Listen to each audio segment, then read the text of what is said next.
We're having no technical difficulties, good sir. We just were, scheming up how we were going to talk about today's video, where we discuss the classic collections getting reprinted and what the ultimate play is going to be with that. But as always, ladies and gentlemen, if you don't know, we do live streams Tuesdays where Nostalgianomics, Alex, and I will go and have a conversation about what's going on relevantly within the news and just kind of see your guys' thoughts at the very end of the video where we open it up to Q&As. But as always, if you want to enter into weekly giveaways, make sure you leave a like, comment down below, and subscribe. And then check out our wholesale program if you don't already know to get access to Magic, Yu-Gi-Oh!, Flesh and Blood, Pokemon, and so much more at wholesale prices. But you got anything you want to say before we jump it off? Absolutely. I mean, let's get right in the open. I mean, talking about the wholesale program and how high and mighty Eli's gotten. He's so big now that he just ghosts like 2 million subscriber YouTube channel, just like it's no big deal. And so, yeah, reach out to Eli, send him friend requests. Like he doesn't need your friendship. Okay? That's crazy, dude. That's so wild. Oh my gosh. Hey man, I'm sorry. I just don't add a lot of people because I just get hit with random solicitations all the time. And so I just never know. The amount of times that I've added someone as a friend and they weren't in the program, or not in the program, sorry, they weren't in the Discord, and then it's like hitting me up for some crypto Ponzi scheme that they're trying to sell. And I'm just like, all right, well, I just am like, just if you're going to be in the program, just DM me, like ask me questions rather than try and add me as a friend. Hold on. I'm trying to just connect the dots. Did you just compare Mystic 7 to a crypto Ponzi scam? Dude, you heard it here first, bro. You know what? I'm so angry at what you're saying with me, Alex. I think that we should go have a fight. What are your thoughts? Let's go. No, I'm just kidding. Just immediately starts. Let's do it. Let's do it. It's confirmed. Call up Jake Paul. Let's get on the undercard, man. Let's freaking do it. Actually, you know what? He's probably in your DMs. You probably just ignored one from him at some point. Yeah, right. Hey, I tried messaging him and it says that I literally couldn't add him because it straight up said that his friends list is, it says, well, this is what it said. It said he's not accepting friends at this time. So I couldn't even add him. And then not to mention when I try and message, it doesn't even work. So it is what it is. Oh man, so what's going on? Like the English TCG Classic, the big giant black box that was like $400. It's getting reprinted. Yes, it is. We're getting a reprint of the English Classic Collection. So I can't say about it for Japanese, but it's definitely going to be, I mean, we're going to get some more. It sounds like based off of what I'm seeing on my end from my distributors, the supply, at least in terms of what I was allocated, was about the same. So nothing really new here. I mean, ultimately, if you're looking at the price point, it's selling for right now, I think it's $340 as recent sales, but it looks like it started to drop a little bit since there's been more supply. So the price has kind of gone sideways since its initial release. So I wouldn't be surprised if price has obviously gone down now that there's going to be more ready available supply. So, but enough about it being confirmed. What are your thoughts on it and whether you think you should pick it up or not? I mean, I gave my thoughts when it first got released. Got a lot of heat for it, but I was never about that product. I don't get it. I mean, I remember a long time ago in XY when they were released the Premium Trainer Collection, and it didn't even go over well. And it was not similar, but like it was just basically all trainer cards, and Pokemon had like 2 packs, and they priced it at $100. And everyone was like super upset about it. It was too much. It was all just trying to sell cards. And it's kind of like a similar thing we're seeing now. It's like they overpriced it. I mean, maybe it would have done well during the pandemic, but after the pandemic, it's just too high of a price point. And, you know, for what you get, I mean, I called it a glorified theme deck. I memean, you get pre-constructed decks. There's no packs. There's no chase. And so you're basically just paying $400 for these cards. And also, as for an investment value, to ask yourself, well, if I'm putting, you know, $300 or $400 into an item, where else can I put that $300 or $400 that's going to do better in the same amount of time? Like for that item to get to 600 to 800, what else is going to get to those, double or triple in price in the same amount of time? So I'm still not a fan of it. If it goes real low, maybe it gets to a point where there's a play there, but it's not for me, man. What about you? Well, I guess the question is, what price would it be worth it for you? Here's the thing. So there's no packs. And so it all depends on the market. Like if it starts dropping and all the cards tank as well, like I don't know like at what point there would be if like the cards stay the same value and the product tanked, then what I'm saying, like so there's no way to really set a price on it. It all depends on the market because there's no sealed like chase attached to it. I mean, yeah, in theory, but that doesn't answer the question of would you pick it up at a certain price point? To be determined. I don't have a price point in mind right now. Wow, that's crazy. What about you? What about you? You do you have a take on it? I mean, it's a big premium collection that we've seen sold before in similar fashion with different variations of Japanese product. I mean, obviously, it's not a unique one per se. Well, let me put that on mute. And I agree with you, but there's a key word there: Japanese product. I know it's in a different language. Everyone wants it. Yeah, because I mean, you could point to things like like the whole Team Rocket briefcase with the Giovanni and the Team Rocket cards that are sky high. Well, I think of the stamp collection. The stamp collection was what goes to me immediately, but they don't have the actual promos from the stamp collection, which is kind of a bummer. Yeah, I just don't. I mean, I can't really put my finger on another English product that's similar that was received well out the gate like that. I mean, here's the deal with the item itself. Am I a fan of the item in terms of like, oh man, I just absolutely love this item. I think it's the coolest item ever. It's whatever. But also at the end of the day, that doesn't take away from the fact that it could still do really well over time. It just depends on the price point which you're entering in at it, and that's what makes it so difficult for me. Because it is, I mean, obviously it has a board or a game board that folds up, kind of like Battle Academies. It has a toolbox for storing stackable items, kind of like a premium collection. It has the 3 starters, so I guess that's kind of, the quote unquote uniqueness to it, and then deck boxes. So it's kind of like a glorified premium collection / Battle Academy if they decided to not have packs in it.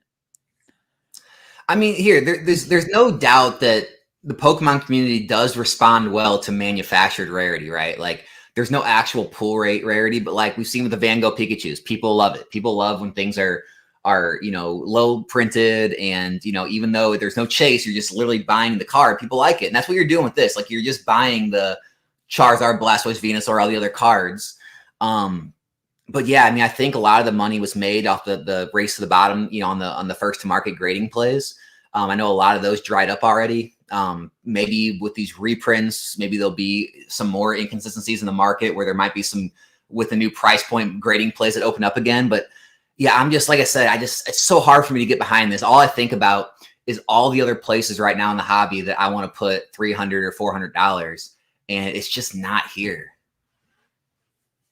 Yeah. I don't know, dude. It's hard to say because maybe we're looking at it from the wrong perspective. Because you ask yourself the question, this is such an expensive item. Who would even care to purchase this?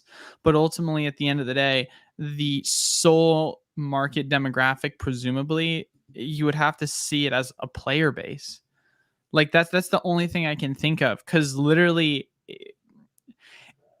it's a glorified display piece used for competitive players. That's kind of it. It's just so confusing why it's so expensive. I don't know. It's interesting. And like I said, if this was released 3 years ago, it probably would be selling out. It'd probably be higher than it is. It'd probably be in the 500s. I mean, it came out a little, it's kind of like Pokemon Go. Pokemon Go was released way after the fact. And Pokemon Go might have done well if it was released in 2017, like after the game came out. But this was released so far after kind of the big boom. at such a high price point when everyone kind of like is holding on to their dollars and a lot more weary of what to buy right now. And it's just the wrong time, the wrong product. Like you said, maybe each of us are just too detached from the player side of things, but I just, even the players, I can't see putting $400 into some, you know, nice things to display or play with, you know? Yeah. I mean, yeah, it's definitely a tough one for me. It's really difficult because initially a part of me is like, I feel like it'll do well over time because it is a niche product, but it's hard because you're basically valuing that it's going to go up over time off of the uniqueness of the product slash the value of the cards within the box. Which I am curious, do you happen to actually know what the price of the classic collection cards are? You know, like all of them, no. I know like the in my local card shop, you know, I was just up there today. They had the PSA 10 version of the Charizard, Blastoise, and Venusaur, all three for $400.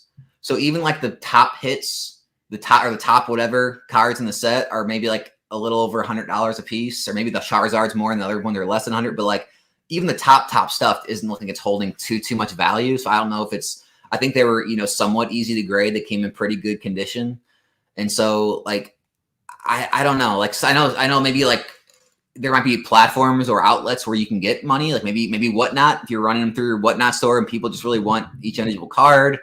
I don't know, man. I haven't. Here's the thing: I haven't dug into it deep enough to see like how much flip value there is and how much margins you can make breaking it down and selling it over time. Just because I wasn't a fan of the product, and there was too many other plays and too many other things I was doing at the time.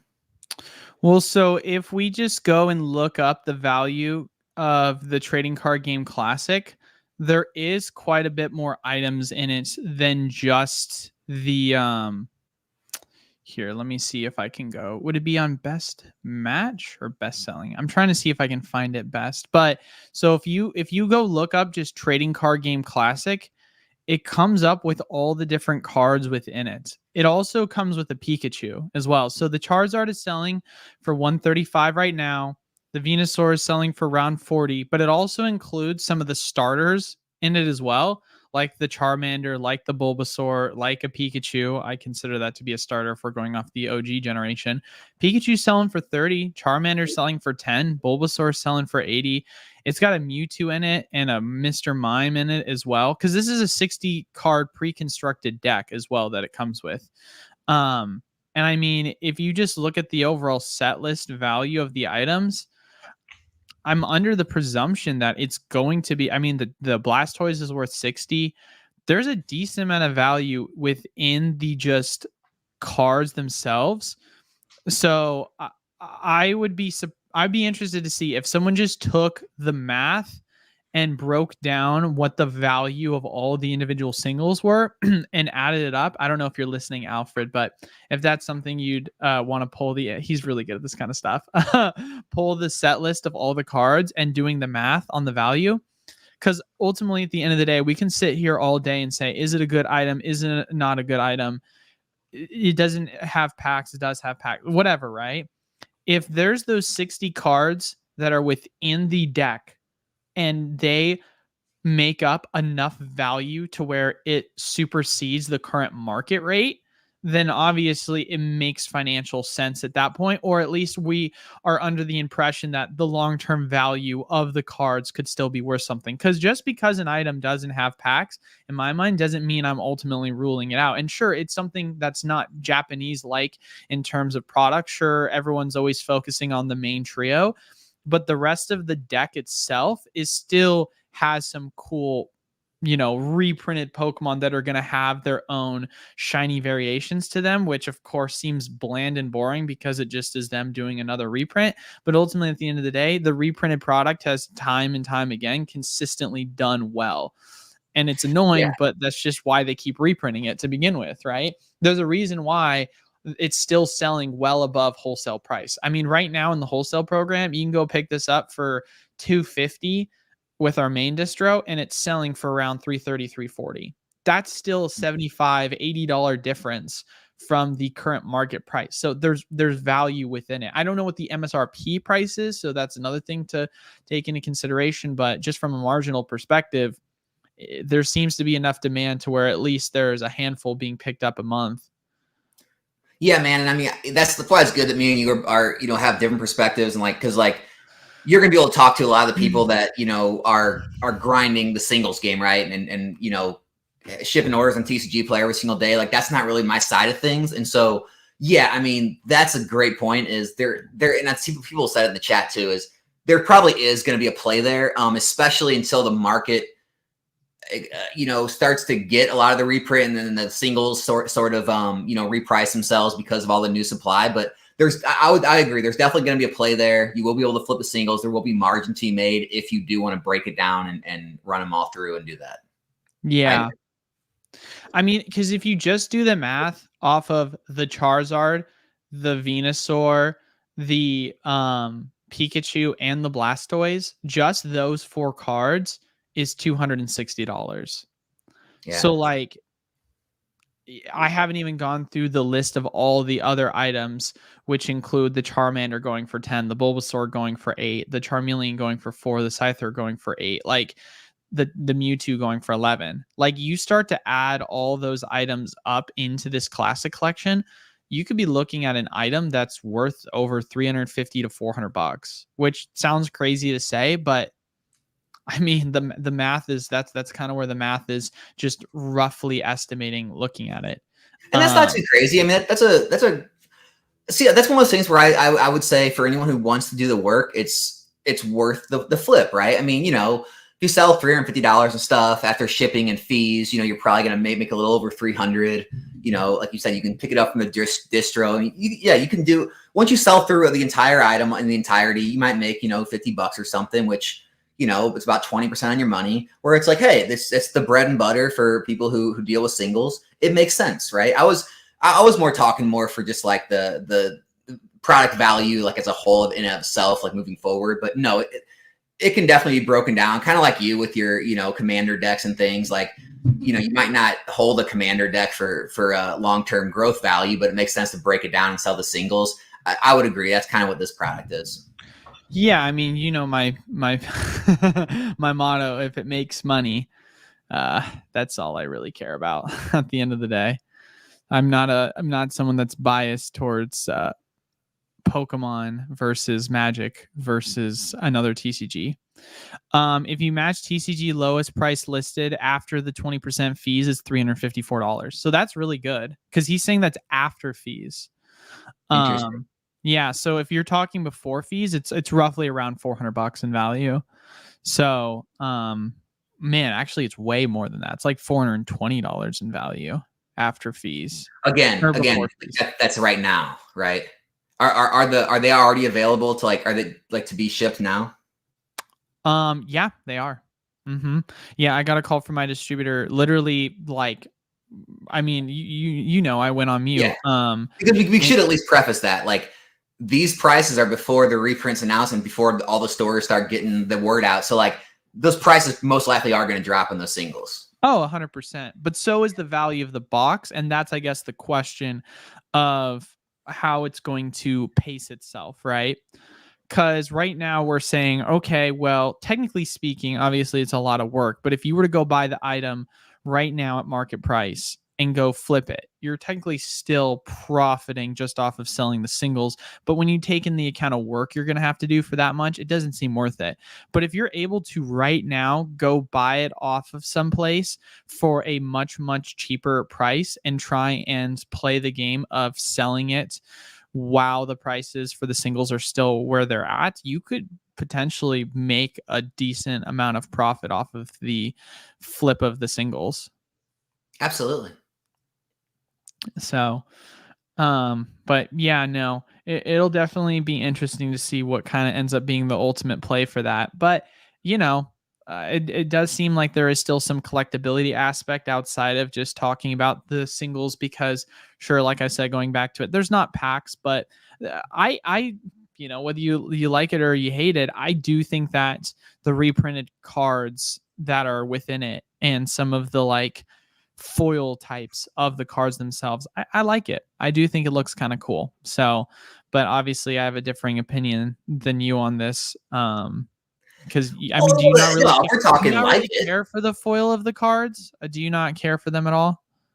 No, I have nothing against the cards. Like, no, if we're talking like collector value, sure. I mean, it's good. It's just like I'm just thinking of like right now, for three, because not everyone's in the wholesale program, so anyone that is might be different at 250. But for anyone else in like the mid threes, 330, 340 to buy this box, whatever it costs. I mean, well, that's what I was saying. That's why I said if you can go get it elsewhere right now, because stores. I mean, a perfect example, right? Safari Zone is selling it for $295. I'm not saying you should go buy it from I'm not saying you should buy it from Safari Zone for $295, but I am saying you're starting to see places list it on their sites for cheaper than market. And so I'm saying if you can go find it for cheaper elsewhere and basically take advantage of the new print and try and see if you can sell it for cheaper. Yeah. I mean, like I said, the arbitrage plays there, the singles plays there. Yes. I'm more talking about like if I had to like pick other things like, well, I'll go buy the 2 Fusion Strike boxes for 300, or I'll go buy, some more like LO, or like, see what I'm saying? Like when I start getting my mind, like what I could put $300 into for a long-term hold, I'm just not buying this product is all. But like you said, though, obviously, yeah, from a long-term hold, but I don't know. I still think it could do well as a long-term hold. Maybe enough people want to make the grading play or the singles play, and enough that gets open to where it becomes so scarce that it does go up in value. That's one of the. I'll say that's a plus. I mean, I don't know, dude. I think that there's still collector's value because it is a unique item, regardless of whether it has packs in it or not. It is a unique item that people are going to want to collect. Like, that's how I look at it. I mean, have you seen the video of like people opening the product itself? Yeah. Like, it's got a lot of reprinted product outside of just like base set stuff. Like, I'm a Diamond and Pearl era fan, and it has some Diamond and Pearl era product that it reprinted with like a really cool like glowy design. It has that with some of the EX product. So the items are some of the EX era cards. So the item itself is not like, oh, it's just reprinting the first 3, starters and a couple other miscellaneous cards. Like, no, it's reprinting a decent amount of like cards throughout the generations, and it's giving it a cool shiny foil design. It's basically like an extension of like Celebrations, right? Like Celebrations obviously was a compilation of a bunch of cards that were celebrated throughout the history of Pokemon. And obviously it was a lot more grand because these cards were EXs, level X's, GXs, etc., etc. And this one is more so just general normal rarity Pokemon, but it's still celebrating the art design in a similar way. Like, it might sound crazy for you to like think about this, or I don't know if this sounds that off to you, but like I remember when I was growing up and playing in the competitive game in the Heart Gold Soul Silver era, right? The trainers had a very specific coloring to them where they had like a yellow whitish border. I thought that design was really cool, and they threw in a bunch of bills within it that have that kind of unique classic design to it. So it's an appreciation for the artwork in my mind of a lot of the different types of generations, along with adding the additional value of the starters within it. And so, for me, in making the long-term argument of do I think that this item could do well? Yeah, I do think it could, because it does have that collector aspect when it comes to the celebration factor of looking at a lot of cards that they reprinted that people can go back and look on nostalgically. And that's ultimately what drives a lot of value of items, is the nostalgic appeal. Yeah, I just think, like I said, I mean, I hear what you're saying. I just think it's too, like, I know like a lot of people, want to celebrate a lot of, the reprints and stuff. I just think it's too niche of an item. It's too niche of a collector base. And I just rather stick with like a booster box who has, much broader appeal, and, it's going to be more liquid. I mean, there's no denying that obviously price point is going to play a factor into it, right? I mean, but let me ask you this. What are your thoughts on the it's not the price, though. It's not the price. Like, you know, I could make an argument why Evolving Skies is still a good buy right now, even at the price it's at. Like people could say, well, I know someone was saying in the chat about, you know, well, what's there going to be more of in the future? Like that's not, it doesn't matter. Like we could look at tons of old cards or old products that are rare and more scarce, but it doesn't mean they're going to outperform something that's more popular and more sought after. Okay. Well, I guess I would disagree with you on that. What would you rather pick up right now, an Evolving Skies booster box or a classic collection? Well, it's not the same. I mean, if we made like the same price, so if we said like 2 Evolving Skies boxes, well, no, like the same price. So if you said 2 Evolving Skies boxes versus 3 classic collections, about the same price range, I'd take the 2 Evolving Skies boxes. 2 Evolving Skies over 3 classic collections? Yeah, like if you took the same amount of money and put it into like each, I would take the booster box. Like, so you could say 2 Evolving Skies, you could say, I'll take 2 Fusion Strike over one of these, or I'll take 2 LOs over one of these. Like, I will take booster box values over this value any day of the week. Yeah, but like that's not a fair comparison though, because the point that I originally made was I said that the price obviously is going to play a factor, and then you said, "Oh, price shouldn't matter." That's why I can make an argument Evolving Skies is a good pickup at its current price. Well, yeah, what I'm saying is people. I mean, like being a high price, being a high price. You know, what I mean is being a high price isn't a deterrent on buying a product.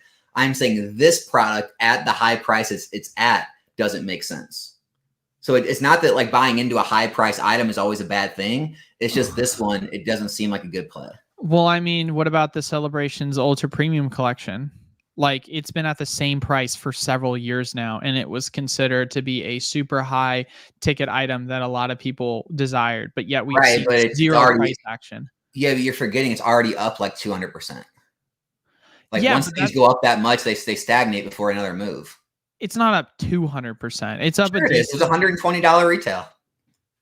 $120 retail for the Celebrations Classic. That's what it costs to retail. Yeah.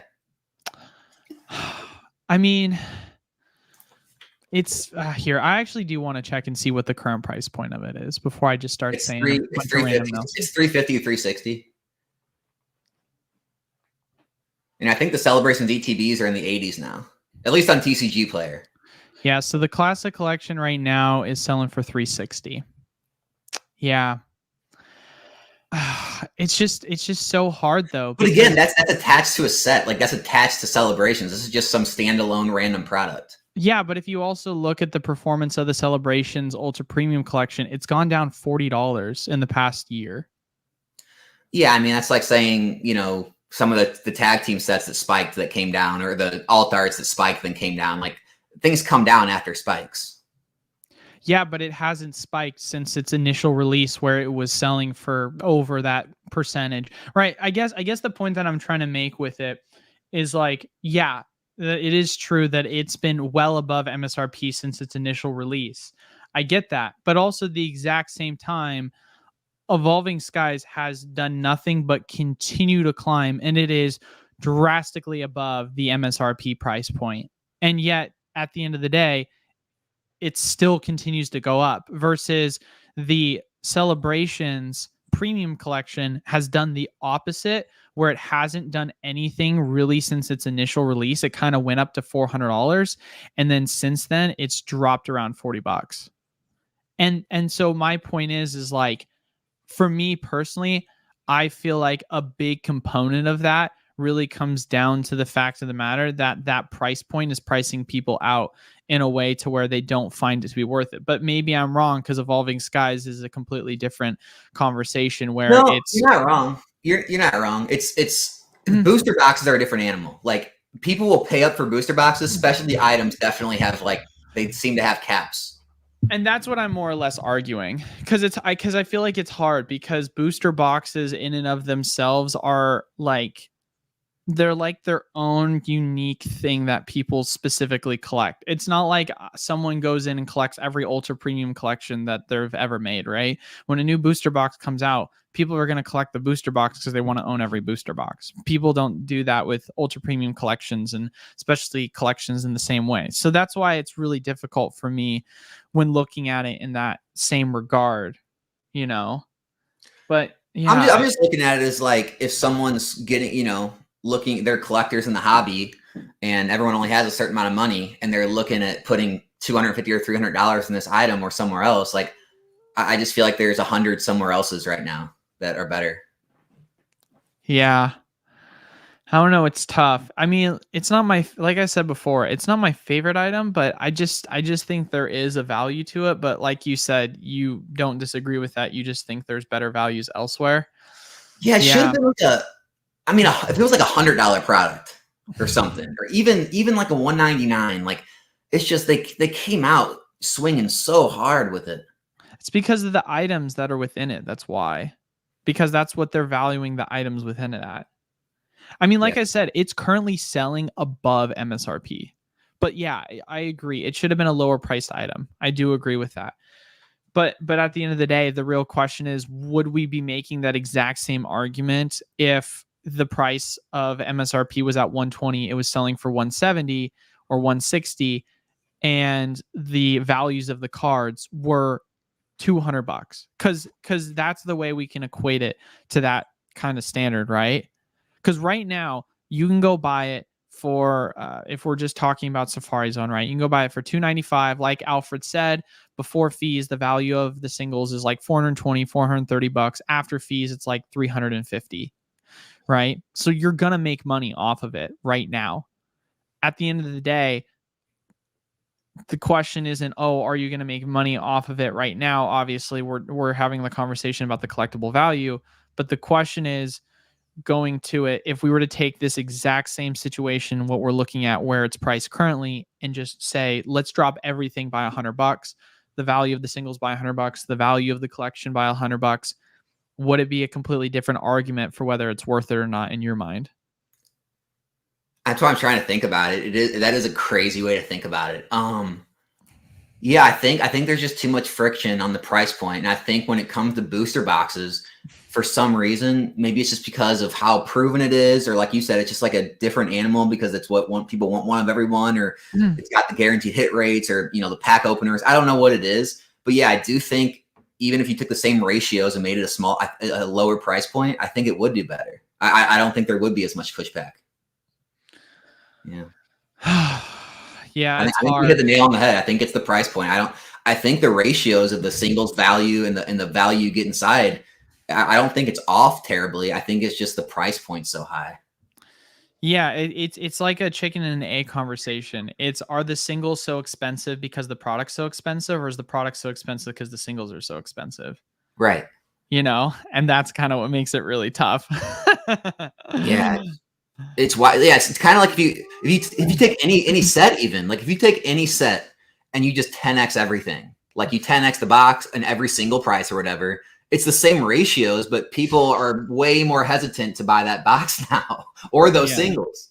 Well, maybe that's the argument we should be having, or the conversation we should be having, is looking at some of these older sets and saying, hey, did Evolving Skies 10x in value because, or however much it's X in value? You get my point. Because it was just bound to do that based off of the sealed product climbing, and then singles continue to climb with it? Or was it because the singles values were so high that the value of the seal just had to follow? Because if you look at like the out the gate price point of Evolving Skies, you were able to get it for in the low 100s for at least a solid couple of months. And if you were looking at the price point of the Moonbryon, it was still selling for like 250, 280, $300. And if you really think about that, when was the last time we had a set that you could get a pull that expensive, and then the next 10 pulls after that were still selling within like the $80 to $100 price point? Because not only could you hit that card for that much, but then you had the Rayquaza to follow it up, right? Like, you obviously can look at Lost Origin and say, The wow, only thing I could think of is Hidden Fates. yeah, like you look at Lost Origin and you see like Giratina, but after Giratina, there's not really anything in the set that's expensive. And so it almost feels like, in my mind, it's like the Evolving Sky set was so expensive for the sealed because the values of what you could get within the cards were so expensive. Yeah. And so in my mind, it's hard for me not to look at it in that regard and say maybe that it wouldn't matter with the classic collection in that regard, you know?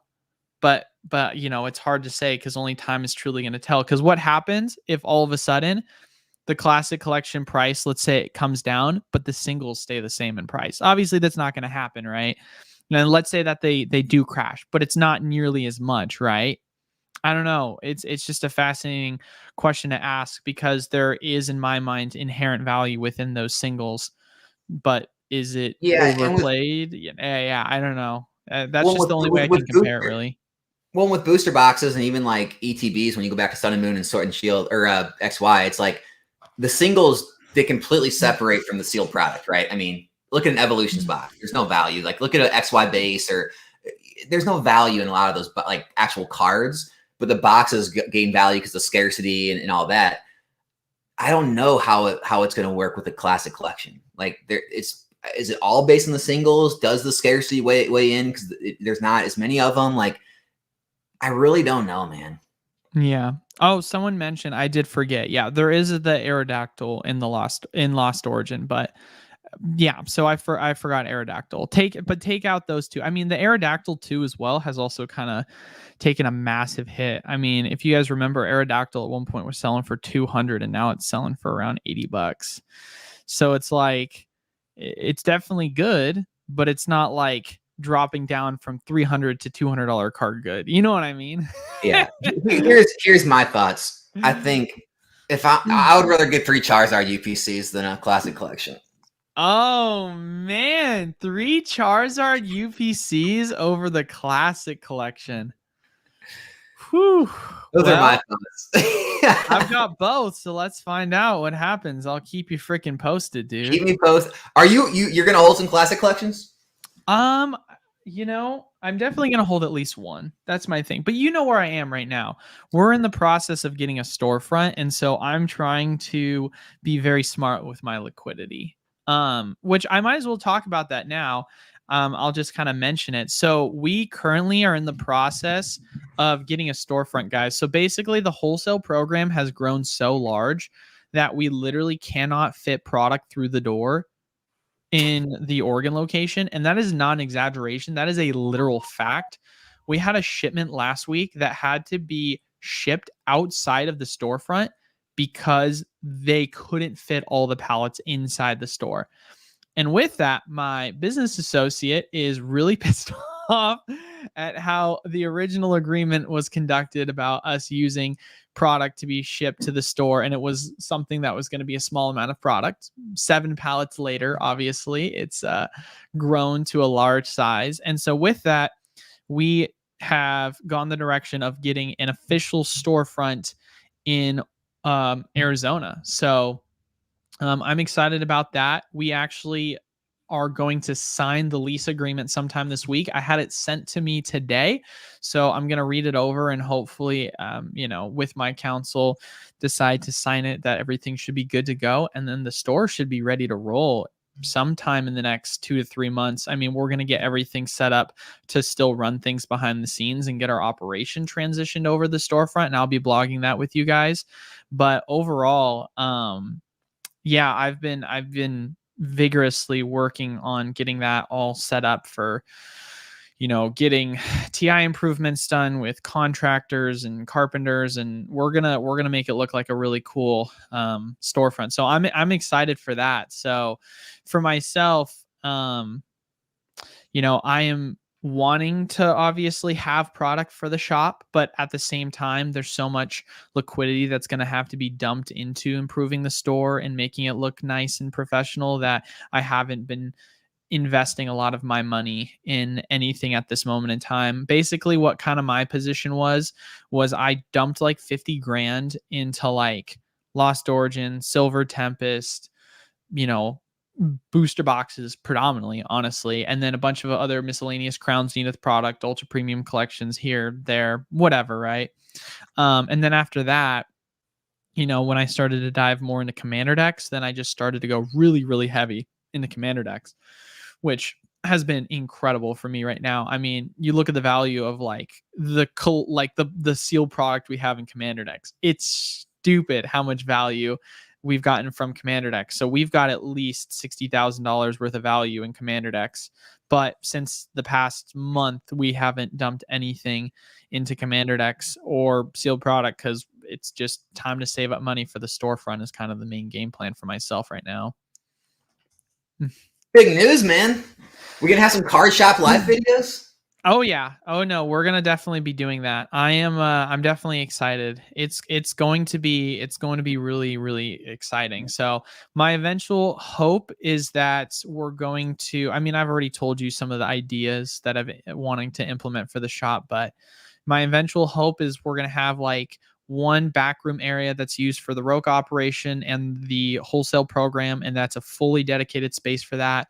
And then the other room is going to be used as a storefront / play space area that we're going to utilize. So we can have the best of both worlds in it. And I have so many different ideas for ways in which we can really make it a cool place for people to come and stop by and shop. It's exciting, man. So the card shop location is going to be in Ahwatukee, which is like a suburb of Phoenix. So I live in Gilbert, but yeah, it's going to be in Ahwatukee because Gilbert is expensive. Commercial real estate for the size of the location we were wanting was like $5,500 to $6,000. So a month, and that's not including utilities. So I can't afford that. So, yeah, but it's gonna be exciting. So, but not to get too off topic, because we're already at 41 minutes. Man, time has flown. Before we start getting into questions that people may have or comments, which if you guys don't already know, if you have any questions, please feel free to leave it in the chat and we'll just kind of go through it sporadically. Is there any other things or points you want to make or topics of conversation to discuss? No, man. Everything's looking strong. What are your thoughts? Well, I'll ask you a couple of things before we go into it. What are your thoughts about Evolving Skies now that it's officially broken 500? I mean, how are you feeling about it? Like, do you think, just give me your thoughts. To recap, I was about a few weeks off of my prediction. I thought it'd be $500 by the end of 2023. I got it wrong by about a month. I was pretty close. I don't think there's anything to stop it. I think what's happening right now, the reason we've seen it like in the high $400s to $500 range for a while. I think it's the same thing we saw with Evolutions. When Evolutions jumped to like $300-400, you saw a big turnover. And Rudy talked about it in one of Alpha Investments videos. You saw a big turnover, right? A lot of the paper hand people were all selling and it was all switching hands. I think what's happening right now is everyone who wanted to sell and take their profits from Evolving Skies is being washed out right now. And anyone buying in right now in the 4s and 5s, I just don't know if there's going to be any sellers. Like, I think there's going to be so few sellers from here on out. I think the road from 100 to 500 is going to be much shorter road from 500 to 1,000. That's just my thoughts. Like, I'm not going to give a time frame, maybe 2-3 years. I don't know, but I think it's going to start jetting up pretty quickly because I just think there's going to be less and less sellers because everyone who's kind of wanted to sell and take profits has kind of already been doing it in the past few months. Yeah. It's a 2.5-year-old set and it's at $500,000. That's so stupid, dude. The road to 1,000 doesn't feel that far. I'm telling you, man, like we've seen it with like Team Up, we've seen it with Evolutions. I mean, that went from $300 a box to 1,000 very quick. And I know it was during the pandemic, but even like lately, all these tag team sets in the past year, I mean, those went up very fast. And what happens is, like I said, the people who held from the beginning, they start taking their profits around this time. When boxes hit that $300, $400, $500, $600 mark, everyone's taking their profits. The problem is they're not printing anymore. All the big stores are already sold out of their inventory. And then everyone buying at those levels is holding. They're not going to, buy at 300 and sell it for. And so it's like, there's no more sellers. And that's why the supply gets so low. And that's why the prices can move up so drastically. And people will say it's manipulation. It's like, no, it's just, there's no one selling compared to the amount of people that want to buy. And so I have Evolving Skies. I'm not selling any Evolving Skies. That's my prediction. Too bad it's getting a reprint. It's all going to zero. No, I'm just kidding. Isn't that funny how many times we heard that though? How many reprints that everyone was saying it was getting reprinted. Just don't believe rumors, guys. Listen to Eli. He's got the actual distro contacts. I mean, I remember that I told people back in, it was the like start of 2020. I think it was like sometime going into the spring.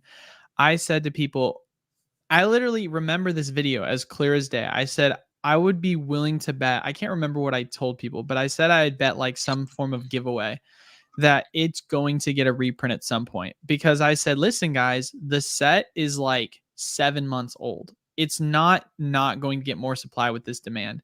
That reprint came in August and it was a very tiny one. And then since then, the only thing I've said is progressively, there's no guarantee at this point because the reprint has come. But as time goes on, my position has always been it's less and less likely.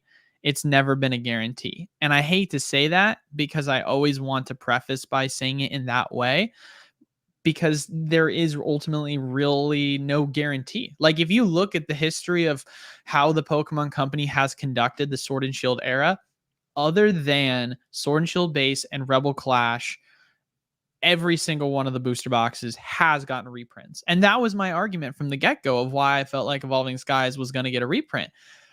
But now that it's gotten its reprint, it's like, gosh, dang it, guys. It just doesn't seem likely.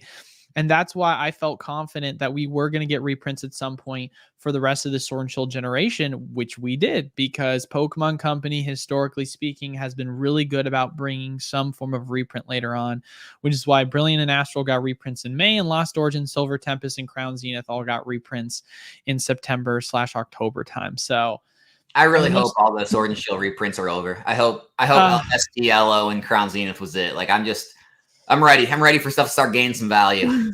I mean, it's so hard because here's me, right? This is me personally. I wouldn't mind if they reprinted Sword and Shield era until we got a Scarlet and Violet era product that just felt like it was going to be really desirable. 151. Like okay, I mean booster box set. I mean a booster box set. That's what I mean. Yeah, 151's good, of course, but we haven't had a good booster box set in the same way.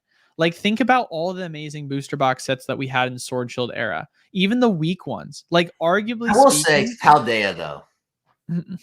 I mean, Paldea is better than the first 5 sets of Sword and Shield. Paldea evolved? Oh no, there's no denying that. But I guess that kind of you bringing up my point though, right? Which is, if you look at the first half of generations compared to the second half typically tends to be much better. And so for me, I'm more or less saying if they continue to print Sword and Shield era's product until we got that much better, second half of Scarlet and Violet product when it does get released, then for me, I wouldn't be mad at it. Obviously, I'm not saying that's happening, but I'm saying in terms of would I want to reprint versus not want to reprint, You can definitely tell you've went full businessman. You're no longer investor, bro. Oh, am I not? Is that what people in the chat are saying? No, I'm just saying because you're calling for reprints now instead of rising value. No, I'm not. I just said I'm not calling for reprints. Don't take me out of. I said if it was a conversation before, would I prefer it or not? Come on, stop taking me out of context here. I would prefer there be reprints. Thank you very much. But who wouldn't prefer it? I mean, you, Mr. Bag Holder. Freaking, that's why. Hey, I'm so evil. I prefer serialized cards. Yeah. Whatever you say, boomer. Dude's over here freaking probably the same type of guy that's like, yeah, man, I hope the market doesn't crash for the housing market because I don't want my home value to go down. Dude, my home value is so high. Even if it drop in half, I'm still okay. Yeah, exactly. See over here, and I'm just a struggling Gen Zer with the dream of owning a home ever becoming a reality. Yeah. Hey, what's your thoughts on that real quick though, about the pool rates and stuff? Like, do you like where the pool rates are? Like, do you, I mean, maybe not serialized, but like, I know it's a discussion a lot lately. I mean, do you think there needs to be a higher level of rarity for collectors? I mean, I've told you before, man. My big thing is I really believe that serialized would be awesome. So I do agree with you. I think serialized cards would be super duper sweet. And I've already given my thoughts on an idea for a set like that, where you made a serialized set and it was a 1 in 5,248 chance of pulling a specific card or whatever it is, or sorry, 1 in 8,524, I think is what it is. I'm trying to remember the exact amount. The odds of the original pulling a shiny, like the original odds of pulling a shiny in the Pokemon game. Mm. And original shiny Pokemon odds. It was here. Let me see. Where did my mouse go? How the heck did that happen? So the original odds were 1 in 8,192. So in my mind, about 4 times a Moonbrion. So in my mind, no. All right, no, way more than that, right? No, yeah. 4 times. So in my mind, I think it would be really cool if they made a specific set which used a lot of really like you want to talk about a super lazy set? Sorry, that'd be about 16 times what a Moonbrion is almost. Are you ready? Are you ready for a super duper lazy set idea that Pokemon would absolutely kill at doing? They do like some sort of like reprint set, kind of like, you know, like they reprint a bunch of old cards from base set. And it's just the exact same set, except all they do is they just add shiny Pokemon, and you can pull any of those Pokemon as a shiny, and your odds of pulling it is 1 in 8,192. Super almost like a glorified Master Ball. No, it's literally a super lazy set idea. I myself really think it's lazy, but it would destroy, like in terms of demand. It would absolutely crush, because you're not serializing it in a way that's making it 1 of 1, but you're serializing it in a way where there's now a collectability aspect within a collectability aspect. Because the thing that is, you know, makes Pokemon, at least in my mind, a fun game is the grinding within it. It's not like there's one like way to stop grinding. Like you can grind for so many different things.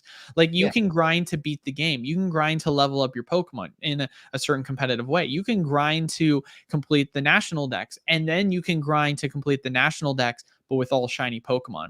So it's a master set within a master set. Yeah, is kind of my point. And Brandon makes a good point. Like the reason serialized probably will never work in Pokemon is because they don't have a separate product like Magic the Gathering does for collectors. And also it's like they can't reprint it. It would get scalped to the high heavens. Players couldn't get the cards. Like it just wouldn't work. I don't know though. I don't agree with that. Why would it? Hold on. Let me see the exact. Dude, could you imagine if like, I mean, you saw what happened with the Lord of the Rings stuff. Like, imagine if that was a player's box. Like, hold on 1 second. You said Brandon, is it Brandon Cope? Only issue is serialized. Oh no. So he said only issue with serialized is reprinting is off the table. Great for some, bad for others. Hold on 1 second. Hold on. I'm trying to find it. Let me see if I can find it. Okay, here we go. Only issue with serialized is reprinting is off the table. Great for some, bad for others. I don't know. I don't see how that's an issue though. Because at the end of the day, like if we're talking about Lord of the Rings, there was multiple variations of the One Ring. And that's what was cool about it, is because you had one card, and you can do that in the same concept that I gave as like a silly example if you want, right?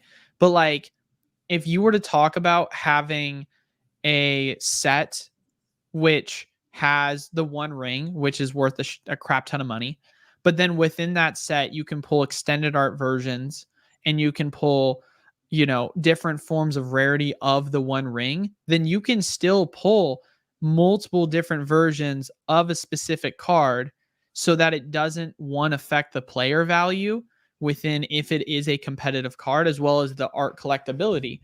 Because in the same way, like, and well, no, I know what you're saying, but dude, like, don't you get the boxes would go sky high because people would be speculating on those cards being in them, so the players wouldn't even get the hands on the box to get the cheaper cards.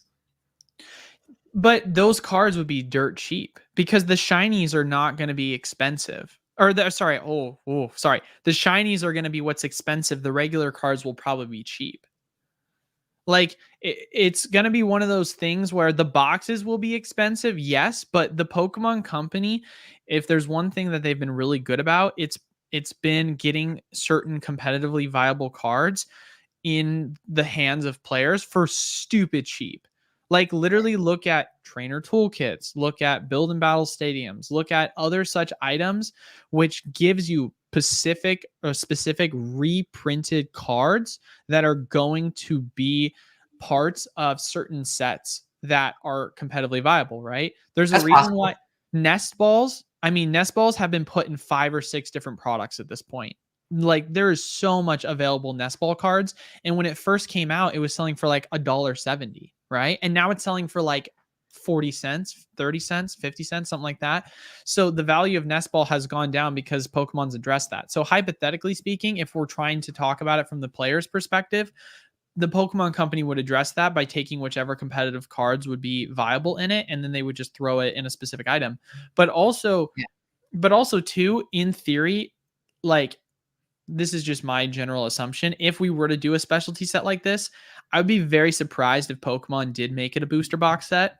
It would more than likely be an ETB set, right? Yeah. And if you look at ETB sets, when's the last time we've had like an ETB card that like was a truly competitively viable card? Like most of the time, people are not getting stuff from celebrations or hidden fates or shining fates or you know what I mean? Like I can't recall the last time you had a competitive card that was a part of a specialty set, and they do it on purpose for that reason. So No, I agree with all that. like the sealed product will be expensive. There's no denying that. The sealed product will be expensive, but at the end of the day, so is Evolving Skies. Like Pokemon will address it with reprints until they feel like it's, satisfactory enough for them not to have to reprint it. Like I think it'll be as simple as that. I would be stunned, in my own personal opinion. I would be stunned if at some point the Pokemon company didn't do reprints. Or sorry, not reprints, serialized cards. Like I don't see why that isn't the next evolution at some point. And then your average player talking about the ever going debate of first edition stamps on modern. Like, I don't know. Here's the thing: like, it doesn't work in Yu-Gi-Oh, right? I mean, there really isn't any first. I mean, some sets, but it's like first edition is kind of just like expected. Everyone's got first edition, so I don't know. I mean, I guess if they only printed a certain amount of it, it might be well. But I think the reason first edition worked back then is because those cards are just so rare at this point. I don't know if it'd work at the mass printing times we have now. I don't know. Yeah. Woo. Whoopsie. Mason says, what specialty sets are nearly exclusively playable cards? Mason, that's Eli, man. You know me. I don't know anything about the playability. Wait, I'm confused at what he means by that. He says, what specialty sets are nearly exclusively play? Oh, he's being hella sarcastic. He's being super sarcastic. I was so confused, and then I just realized Mason's being a troll. No, he's being a super big troll right now. Yeah, I'm way out of my depth talking about playability. I don't even try. No, I follow playability a ton just because of the value of bulk cards. I mean, I used to play the game on a pretty intense competitive level when I was younger, and I tried getting into it, but I don't know. Maybe it's just. Wait, are we talking about bulk cards or bulk cards? I'm talking about Pokemon. I used to compete in tournaments a lot when I was younger, and I've always been someone that's loved competitive card games, and so like I've talked about it before, like Hearthstone. I've played at a really high level. I've played Flesh and Blood and really like the card mechanics of the game. My thing is with Pokemon is like I pay attention to it predominantly now just because of the playability of certain cards. Like I understand the mechanics of decks and what's going to be good and what's not going to be good because I used to really be a big deck builder. But and also as well, it helps me when determining, do I think cards are going to be viable in a way to where it could be good for sifting bulk from certain products, right? Like the Iona was a no-brainer. Like that one just looked like it was going to be such a good card to have. Yeah. So yeah, no, I guess ultimately for myself, it's hard though, because I really at this point only keep up with Pokemon for the purpose of getting those expensive bulk cards, just because I don't really think the game is as well made as it is with some of the other ones. I think that some of the other, trading card games are much better. They're just better games. Agreed. So Mason is such a troll at all times. I swear to God, dude. That's so funny. Let's see if we have here's a statement. Pokemon needs a higher rarity tier. Without it, prices will rise much slower than before, simply due to how much is printed now. I think serialized is a fantastic idea. Yeah, it's so true because, like, think about it. If you ask anyone, like, about the Moonbryon, everyone will tell you it's impossible hard to pull. You'd have to open thousands and thousands of dollars and boxes and cases worth. And it's very rare. Like, no one's saying it's not a rare card to pull, right? But then you look and there's 10,000 pop report of it. It's like, well, there's just that just tells you there's such a mass amount of supply these days that even though something is a super rare card to actually pull out of a pack, it doesn't mean it's actually, rare when it comes to, the worldwide consumption of Pokemon. So I just think there's got to be something on top of that.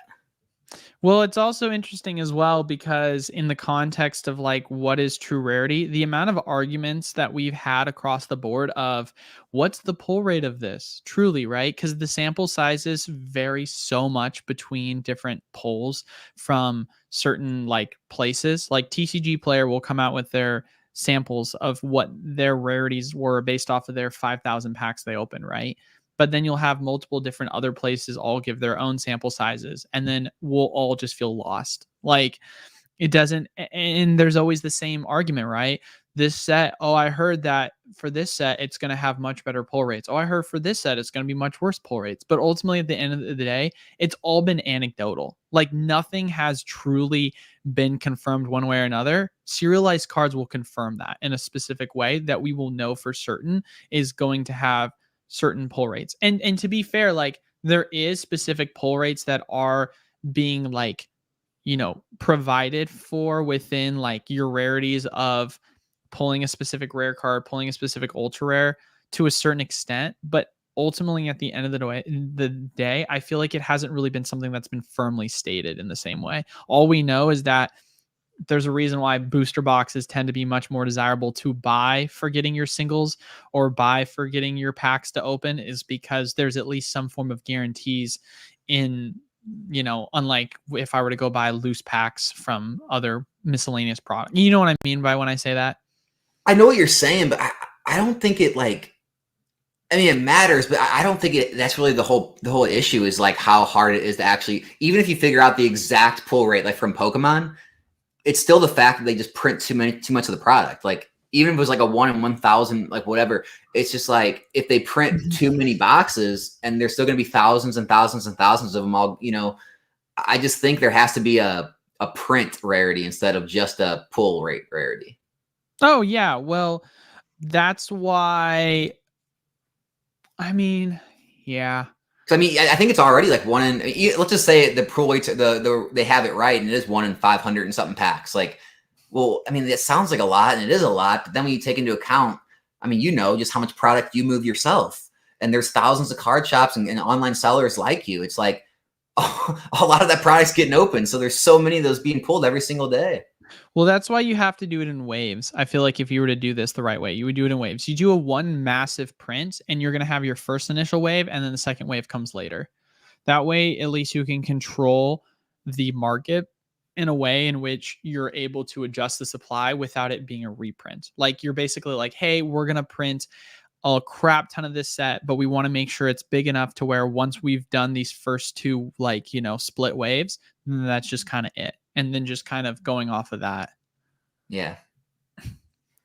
Just makes the most sense doing it that way to me.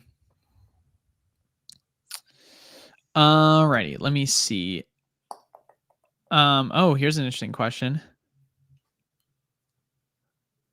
Is prices rising slowly a bad thing? If you look at most financial advisors, they would say not.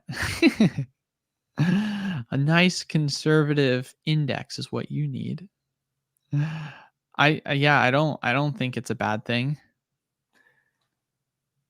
God, it's such a loaded question. It is a loaded question. Here, BB, I'll give you my answer. My answer is Within the first couple of years, no. After that, I would say yes. I would say if you're in year 3 and 4 and you're still not seeing very good price rises, then that's just a pretty bad product. It's probably a bad place to have your money. I mean, because if you're in a booster box and it still isn't moving on year 4, that spells trouble. Because think about it. If you are someone who buys it out of the gate from distro and just sits on it, you're already kind of writing in the first 2 years are going to be slow growth. And so you're really hoping for year 3, 4, and 5 to really start getting those exponential gains to offset the slow growth in the first year. So if you have like 0 to no % or even negative in the first year and a little bit in the second year, well, in the third, fourth, and fifth year, you're hoping to get like 20, 30% growth, and stuff like that. That way it all averages out to say 15, 20, whatever, even more % a year. And so I think it depends on the timing. Like if you're buying boxes that have been out for 3 years and they're still not moving, I think it can be a bad thing. Yeah, I think it ultimately really just comes down to this question at all.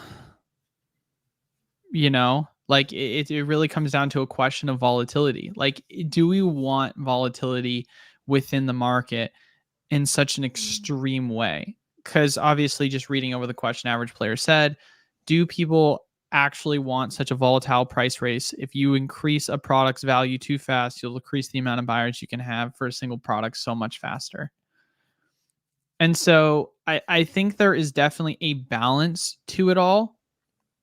But ultimately, I feel like the most difficult part of this question or statement is that it's ultimately out of the control of Pokemon. They can use all of the data that they have provided to them and make predictions on what is going to be good enough of a specific control of product put into the market or reprint of product put into the market. But ultimately, the market is going to react however they're going to react, right? Why does it have to be volatile? Huh? I'm not convinced that it would be super volatile. If what? Well, think about it, right? If they're serialized cards, they can't reprint the set, right? There's not going to be reprints. Just the fact that a box comes out of the gate really high doesn't make it volatile, right? Volatility means it's all kind of crazy. Now, if they made like a 1 of 1, then after the 1 of 1 pull, it drops. What if it's like the lowest amount is 1 of 100, and then they go to 1 of 1,000, whatever? Like, there's a good chance all of those will never be opened, right? Because there's gonna be sealed, and so it's like it might just like come out of the gate really high and just stay high, and then slowly trickle up over time. And like it might not be a super volatile product; it might just be a very expensive product. Right. Well, and that's, I think, a point that has to be asked is that real? But that's the thing, though, is literally, I feel like that would work perfectly for Pokemon, because in Magic, people were, talking about Lord of the Rings. Dude, I'm not even kidding you. So Lord of the Rings, when it comes to Magic versus Pokemon, it's two completely different target demographic.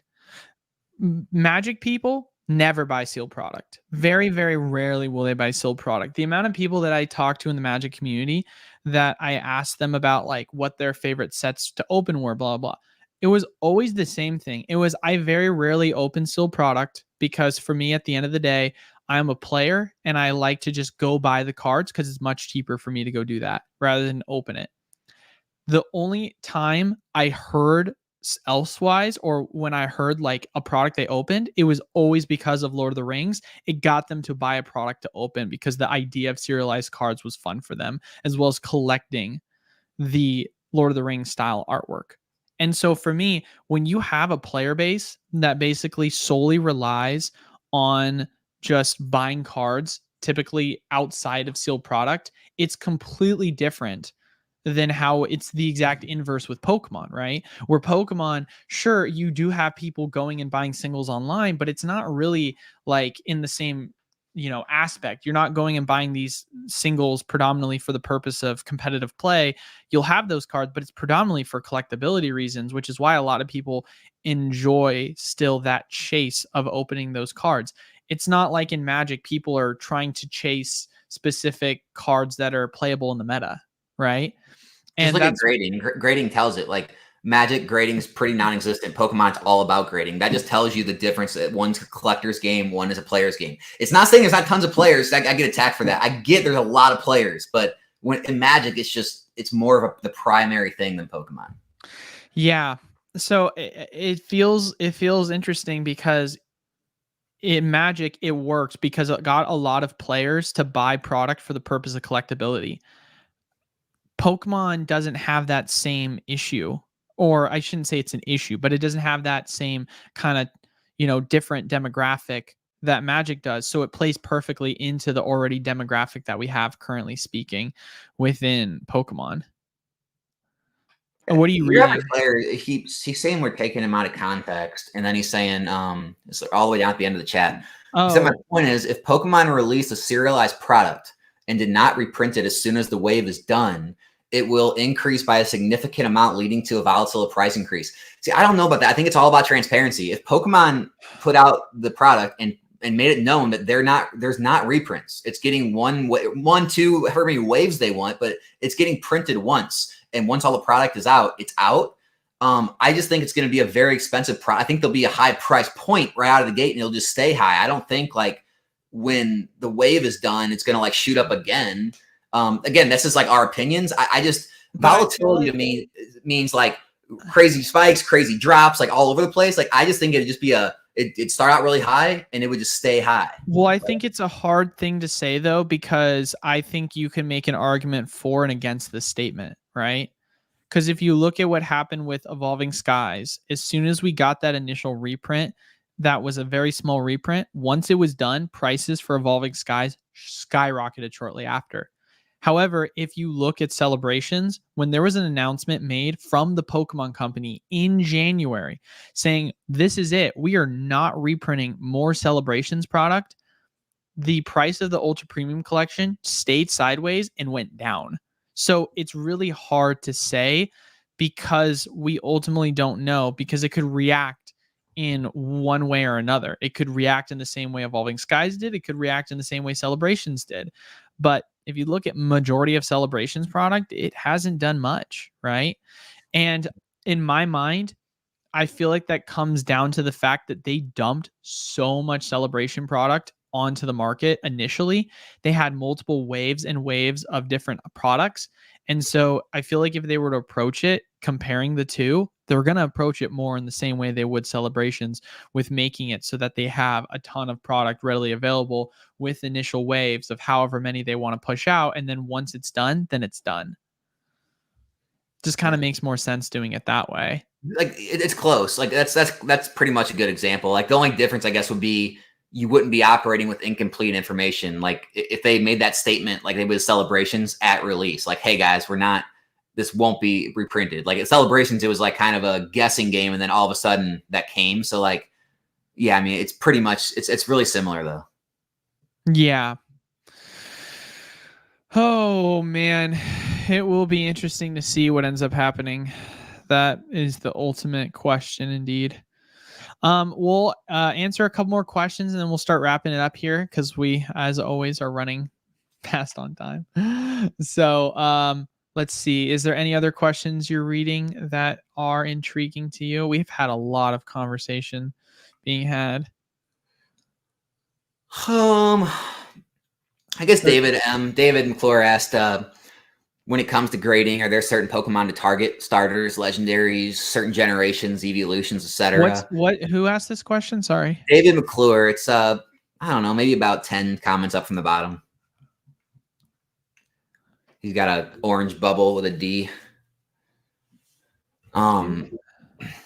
Yes. I mean, honestly, man, the grading game, I don't know if there is like a certain metric you can use. It's every set stands on its own. Every card stands on its own. For whatever reason, the print runs on each set can be different, harder to grade, not as hard to grade. Depending if it's a promo or if it's in the set, like depending on what the rarity is, it's crazy, right? Like, because you'll have cards like, perfect examples like the Paldea Evolve Magikarp. It's a very hard card to grade. It's going for much higher multiple than the Iono is. And so it's like, it's just it's so hard to give you an answer to that. Like it's so much deeper of a game than that to give like a baseline answer. I can't do it.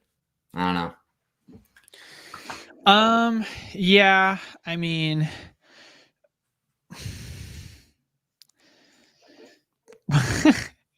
well, it's hard to say because it's such a loaded question in terms of grading, right? Are we wanting to like talk about grading modern cards? Are we wanting to grade vintage cards? Because it changed so much depending upon what you're discussing, right? Ultimately, at the end of the dude, I don't even know how to answer this question. I don't even know how to answer this question. There's no one across the board answer, I guess. Ultimately, at the end of the day, the way in which No, I because you look could say like even Charizard. It's like, well, grade Charizards. It's like, well, I could point out not a million, but I could point out a bunch of Charizards that don't make sense to grade, right? It's like it's just so hard of a question. yeah. And you also have to look at it from the perspective of what is your intentions on grading, right? Are we talking about this from an investability perspective? Because ultimately, you can send in a lot of cards for grading for the purpose of collecting, because there's a lot of cards that have high pop for that reason. Even if mathematically it doesn't make sense. But at the end of the day, if you're like, I'm trying to maximize my profits in flipping PSA graded cards, well, then it's a pretty simple answer. At that point, you're just looking at whichever makes the most marginal sense, right? And then whichever seems to be the most conservative of that. And maybe you can start, tying that to specific historical values of certain characters. But it's so all over the place, you know? Like, was it you or I can't remember who it was that did a whole thing on Gengar's doing good?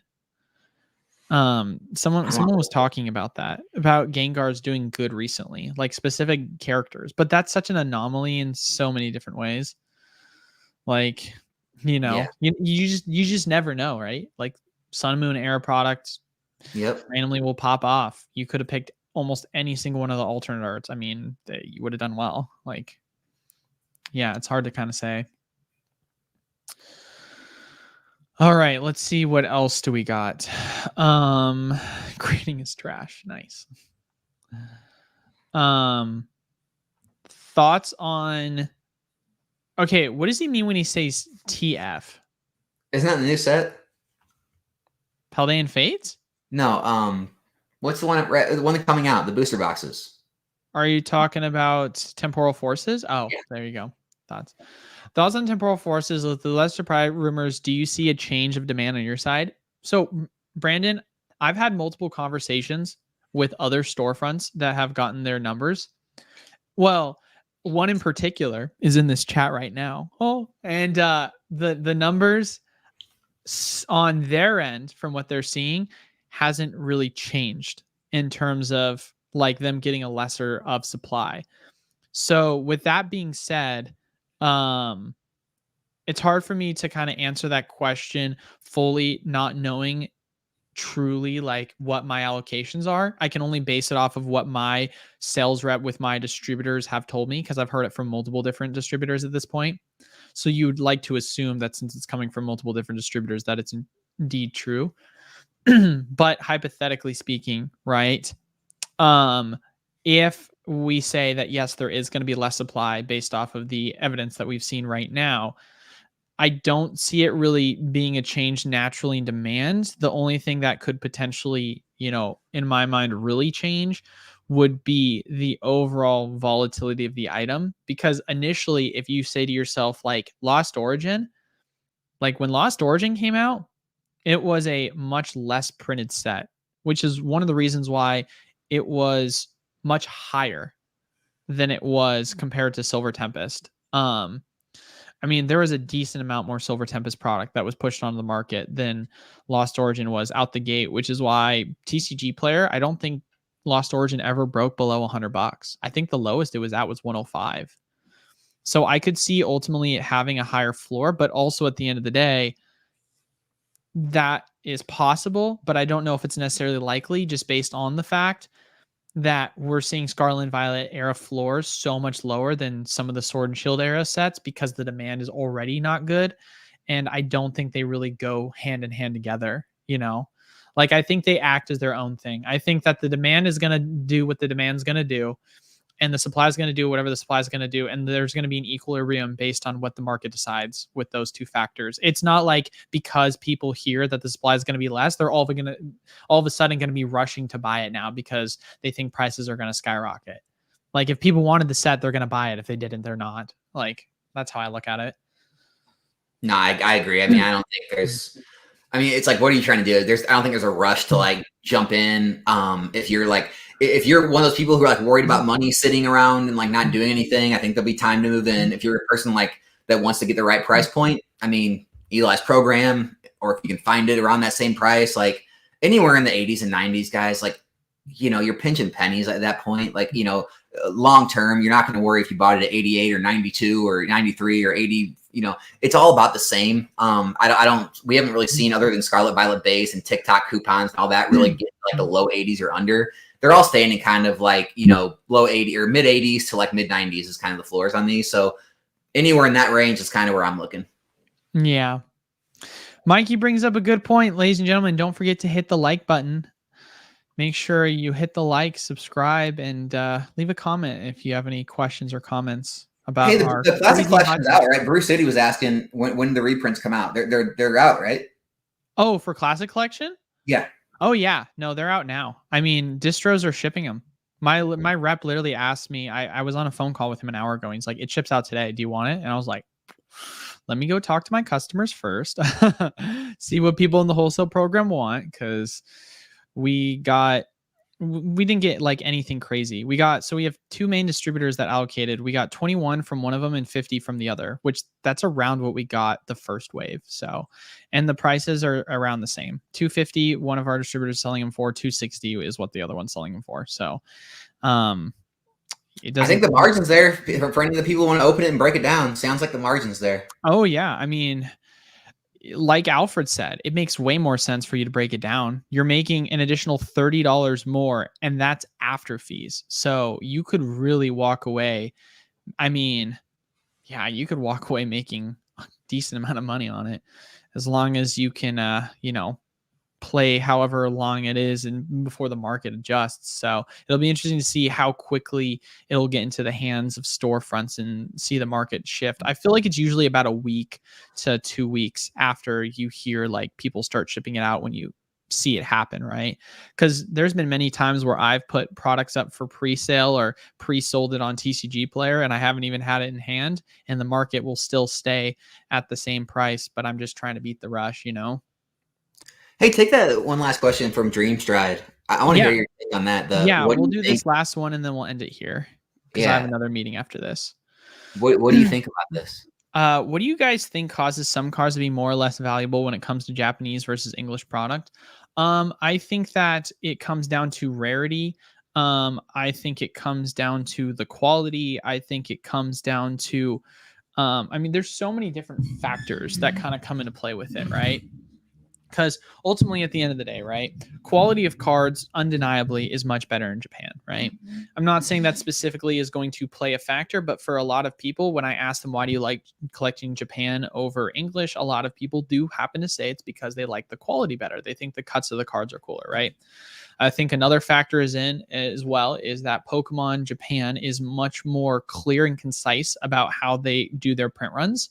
And because of that, you tend to see a lot more consistency within the value of product. It tends to be much more scarce compared to English, where they just print to demand, right? And so there tends to be much less volatility in Japan in the way of like the ups and downs. Like with specialty sets, it's a little bit different, but for standard, like just mainline booster box sets, it's usually pretty much like, hey, this is what we're printing, and then this is your chance. Like, I think EV Heroes was the last real time you saw where it was an instance of an actual reprint happening, because the price shot up so much, and so they addressed it.